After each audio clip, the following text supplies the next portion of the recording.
Oh malheur au désespoir, quand j'ai vu ça ce matin. Là, je vais pas trop mettre mes doigts pour pas toucher les feuilles qui ne sont pour l'instant pas encore atteintes. Donc, en gros, je me dis, ça y est, blanchâtre comme ça en dessous, c'est sûr, j'ai une maladie fongique, type champignon, en tout cas. Et d'après mes recherches, là, on est sur de l'oïdium. Donc, a priori, bon, Physalis, je sais pas du tout. Au cas où, je vais leur mettre un petit coup. Je pense que je mettrai un petit coup partout quand même. De produits. Normalement, aubergines, poivrons, piments, on devrait pas être trop concerné. Physalis, c'est moins sûr. Donc là, en fait, ça vous fait des taches. On va enlever la lumière parce que la lumière modifie un peu les couleurs. On va moins se rendre compte sinon. Alors, ça fait des taches un peu jaunâtres sur la face extérieure. Et en dessous, c'est tout blanc.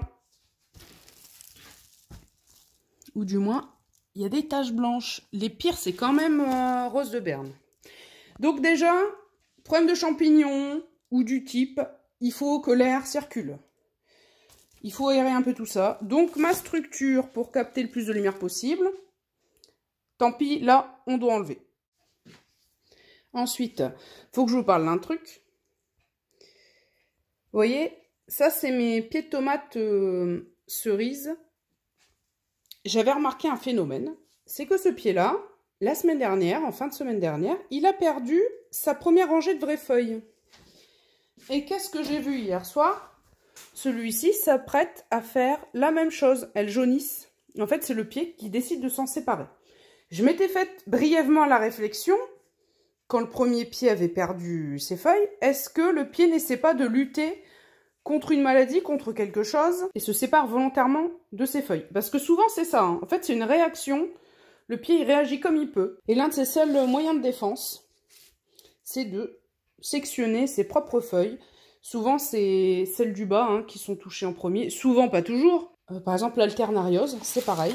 Et le pied, il dit « Salut, vous êtes les premières malades. Avant que ça atteigne mes plus jeunes feuilles, celles du haut, on se sépare de vous. » Alors, rose de Berne, on a 2 pieds. On constate pas du tout la même atteinte. Hein. Celui-là, il est même plutôt intact. Alors celui-là, c'est la catastrophe absolue. Absolue, absolue. J'avais déjà remarqué, vous voyez, le dessous des feuilles. Voilà, un peu violet, il y a quelques jours. Alors souvent, on pense à un coup de froid, un truc comme ça, mais je dis c'est pas possible. Ici, un coup de froid, c'est des pieds qui ont toujours été en intérieur, toujours dans les mêmes conditions. Alors là, là, c'est la totale. Hein. Ce pied... ouais. Regardez, même sur sa tige. Je vais pas vous mentir... Ce pied-là, franchement, je sais pas si ça vaut de lui donner une chance. Il faudrait le mettre dans un petit coin à part, peut-être. Là, vraiment, c'est tristoun, hein. Alors lui, mon brave, qui va se séparer visiblement de ses feuilles du bas. Celle du haut, ça va. Bon, les pieds de tomates cerises, je trouve qu'ils ont quand même plus de vigueur. Et là, par contre, on a un peu de tout, hein. Là, on a un copain, un camarade, là, qui a une feuille très atteinte, une branche romaine striée, qui est en train d'ailleurs de... La feuille est en train de... Comment dire, la branche de feuille est en train de jaunir. Là, il va s'en séparer. Bon. Je rappelle, là, j'ai 10 variétés de tomates. 2 pieds de chaque variété. Donc, en tout, j'ai 20 pieds. Vraiment, le début, ça a l'air de provenir d'ici. La toute première attaque. Donc du coup, il va falloir traiter les feuilles au-dessus et en dessous. On n'a pas trop le choix là. Hein. Surtout le dessous des feuilles. Donc c'est...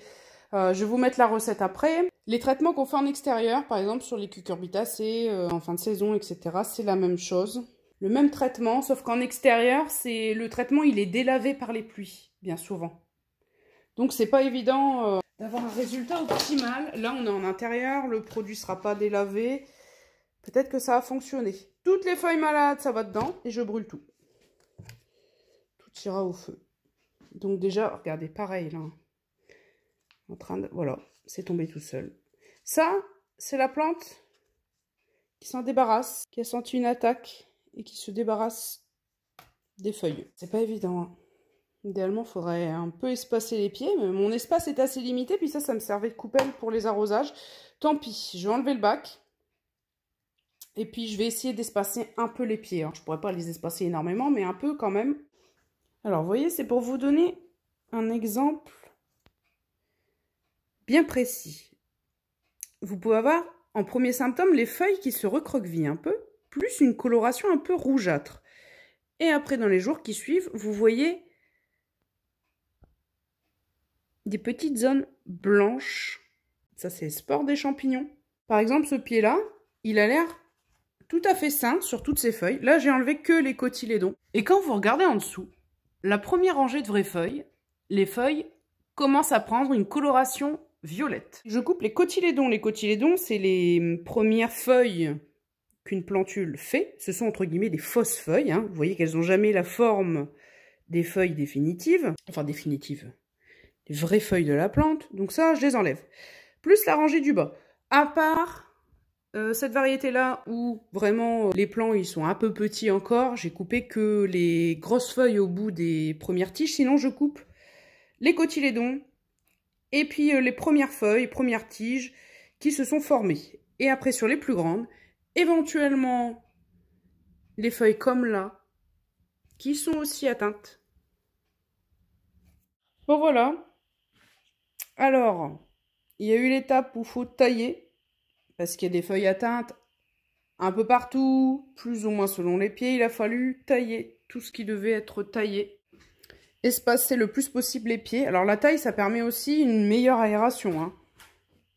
Mais là, vu que ça se propage par sport, alors ceux-là, par exemple, ils se touchent, c'est pas bien du tout. On va éviter de faire du touche-touche. C'est pas du tout le moment. Hein. Je vais le décaler comme ça, lui.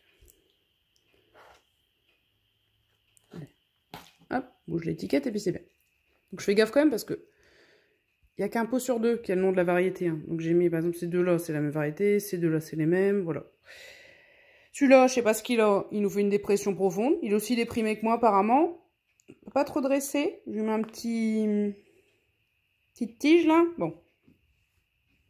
Le vilain, qui, a priori, a un peu le foyer de contamination, il a été mis là. Il a été bien taillé, celui-là. Hein. Je vous dis pas, il reste vraiment que les toutes nouvelles feuilles. Sa tige, j'ai copieusement arrosé aussi, parce qu'il y a un endroit où j'avais vu des petites moisissures blanches, là. Puis d'ailleurs, après la pulvérisation, on la voit plus. Ça veut pas dire qu'il n'y a plus de sport de champignons, mais je surveille. Hein. Si lui, vraiment, il me donne pas confiance, je finis par le virer. Mais vous voyez, son copain, comme quoi, il faut parfois avoir au moins, bon, deux, c'est vraiment le strict minimum. Au moins 2 pieds de la même variété pour se faire une idée. Lui, il a rien. Donc c'est vraiment parce que le pauvre, il doit avoir un foyer de contamination dans le pot. Peut-être que c'est le pot en plastique, le terreau, je ne sais pas. Mais en tout cas, bon, le terreau, c'est le même pour tout le monde. Il suffit d'avoir un petit foyer, mais c'est peut-être simplement le pot. Hein. En tout cas, il a morflé et ça s'est propagé. Et son copain, même variété, rose de Berne, il n'y a pas eu de ce souci. Tout a été taillé. Les pauvres, il va falloir qu'ils rament pour se débrouiller, pour faire quand même de la photosynthèse en ayant 3 fois moins de feuilles. Mais il n'y a pas le choix. Les feuilles qui sont déjà bien contaminées, faut enlever, puis après traiter. On pulvérise le feuillage par au-dessus et surtout en dessous. Alors forcément, je prenais chaque pot individuellement, je soulevais, j'arrosais en dessous, j'arrose la tige, j'arrose le terreau, vraiment partout. Dans le doute, j'ai fait les poivrons aubergines. Physalis aussi, parce que les physalis, je ne sais pas du tout s'ils peuvent avoir le problème ou pas. Normalement, aubergines, poivrons, non, mais au cas où, hein, c'est pareil s'il y a un foyer infectieux dans un des pots de poivrons. Pas que ça... Voilà, vraiment, j'en ai mis partout. Et je surveille... Éventuellement, voilà, j'aviserai peut-être dans quelques jours, refaire une petite pulvérisation, je ne sais pas.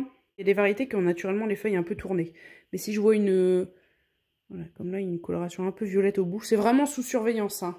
La coloration violette, en plus du frisotage des feuilles, surtout quand c'est des variétés qui ne sont pas du tout connues pour ça, recroquevillage au moins des bords extérieurs, plus blanc, des petits points blanchâtres en dessous, au-dessus. Là, c'est vraiment quand c'est un stade plus avancé qu'on commence à voir le truc blanchâtre. Hein. Premier lieu, ça devient un peu violet.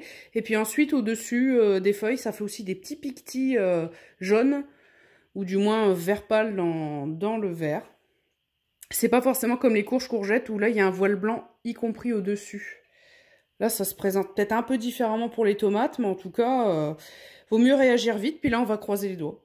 Ça me fait mal de les voir moins jolies comme ça, mais vraiment, si j'arrive à les sauver, je serai fin contente. En dernières images, je vous mets la recette. Sur le long terme, c'est mieux du bicarbonate de potassium, puisque ça sera réutilisé par les plantes, alors que le bicarbonate de sodium, surtout si vous êtes obligé au cours d'une saison dans le potager d'en remettre souvent, parce qu'à chaque fois qu'il y a des pluies, c'est lessivé, sauf si c'est dans une serre, sauf si vous avez au moins un tunnel de protection contre la pluie. Vous êtes obligé de faire beaucoup de traitements. Et après, c'est du sel qui se retrouve dans le sol. Et ça, c'est vraiment pas terrible. Donc c'est pour ça que c'est mieux du bicarbonate de potassium. C'est toujours moins nocif que le cuivre dans la bouillie bordelaise. Hein. Je vous laisse faire vos recherches hein, si vous ne savez pas ou si vous êtes sceptique. J'ai pas encore recherché parce que pour les particuliers, c'est dur à trouver. Hein. Faudrait que j'essaie de trouver du bicarbonate de potassium pour le potager. Mais n'ayant pas de serre, ni de haut-vent, ni de tunnel, et le produit qui est rincé à chaque fois quand il y a des pluies, c'est un petit peu compliqué d'avoir un traitement efficace en plein air. Bon, je vous mets la recette. Et puis après, si vous avez le problème, ou même si c'est en fin de saison, au cours de votre année de jardinage, de votre été, si vous voyez qu'il y a de l'oïdium ou quelque chose qui ressemble, dans le style des maladies alternariose éventuellement, mildiou, qui n'est pas un champignon, mais qui...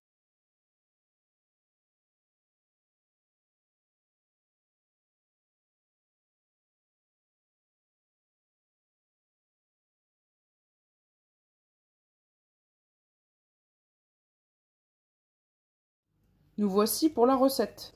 Le fameux bicarbonate alimentaire. Donc c'est du bicarbonate de sodium. Vous voyez, 100% bicarbonate de sodium. Sodium égale sel. Donc c'est pour ça que dans la terre du potager, à force, le sel, c'est pas toujours bon.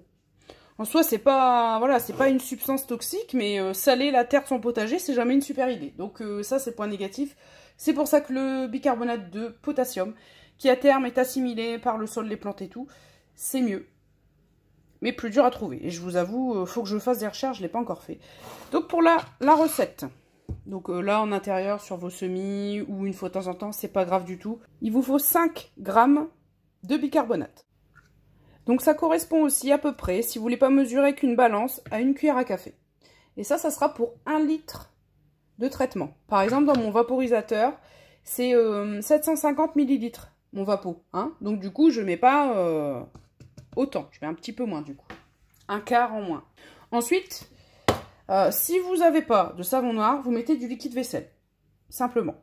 Ça sert d'accroche, c'est pour que le produit reste accroché sur les feuilles de vos plantes. Le savon noir, pour quelques vertus supplémentaires, c'est bien. Bon, par exemple, moi, ce que j'ai fait, j'ai pas du savon noir pur. J'ai nettoyant savon noir. Bon, après, quand on regarde les ingrédients, c'est pas catastrophique, mais au cas où, je veux pas faire de bêtises, j'en mets vraiment pas beaucoup. Alors, si vous avez du savon noir pur, vous le faites. Si vous voulez pas prendre de risque, vous mettrez juste du liquide vaisselle. On verra bien si je crame mes pieds ou pas. En tout cas, c'est ce que vous avez vu dans la vidéo, hein, ce que j'utilise. Ensuite, le liquide vaisselle qui servira d'accroche. Et maintenant, il nous faut de l'eau tiède. Pas bouillante, mais suffisamment tiède pour que, surtout le bicarbonate, ça fonde bien. Surtout pour pas boucher votre vapeau. Bah déjà, pour que la solution soit homogène, hein, premier lieu. Et puis pour pas boucher votre vapeau en prime. Maintenant, on touille. Surtout, laissez un petit peu agir. Soyez pas pressés. Faites-vous couler un café, faites autre chose en attendant. Que ce soit bien fondu. Si vraiment vous voyez que c'est pas encore bien fondu, remettez de l'eau un petit peu plus chaude. Vous rajoutez pour refaire chauffer un peu la solution. Vraiment, le principal, c'est de ne plus entendre de croustillance des grains. Ne plus en voir non plus. Vraiment que ce soit bien dissous. Voilà, vous voyez que de l'eau, elle n'est pas bouillante du tout, hein, mais avec de l'eau suffisamment chaude, on voit déjà que ça se... n'a plus l'air d'avoir beaucoup de grains au fond. Mais vraiment, il ne faut pas être pressé. Le principal, c'est que ce soit bien homogène. Et après, vous le rajoutez à votre eau. Donc, par exemple, si c'est en extérieur, dans votre pulvérisateur, si vous avez un pulvé de 5 litres. Bon, si vous avez vraiment l'intention de balancer 5 litres, ouais, vous calculez aussi, hein, à peu près. Puis vous mettez la quantité de produit. Pour faire un pulvé de 5 litres, Il faut 5 fois ça comme concentration. Donc voilà, vous avez la recette. Il y a vraiment des effets hein. Sur les champignons, c'est même pas à mettre en doute. Bicarbonate de sodium, potassium, il n'y a pas de doute là-dessus.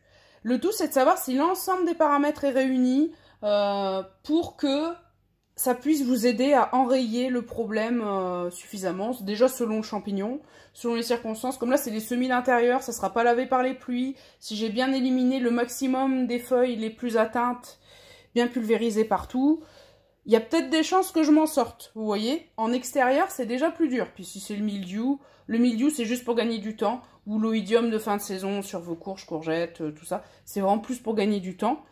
Mais voilà. Si vous voulez en gros un produit relativement gentil, voilà. Après, ceux qui veulent opter pour du lait ou j'ai entendu parler purin d'ortie ou purin d'oseille, bon. Enfin, décoction d'oseille. Par contre, la recette précise, j'ai pas trouvé. Ça, je peux pas vous garantir du tout. Là, ici, il y a vraiment eu quand même des expériences de fait. Ça a été étudié sur les champignons ou les maladies qui ont un fonctionnement similaire. On voit qu'il y a quand même des efficacités. Ça nuit fortement aux champignons. Après, pour le reste, j'ai pas trop de garantie. Je peux pas vous dire. Orientez-vous vers d'autres gens qui en parlent. Mais c'est peut-être moins garanti quand même. Voilà, bon ben, bon courage à moi, bon courage à vous, si vous êtes aussi embêtés par ce problème. Mais a priori, là, on est au mois d'avril, c'était l'oïdium. Et puis, voilà, on s'en serait bien passé, quoi, de ce problème. On va quand même croiser les doigts. Allez, à plus.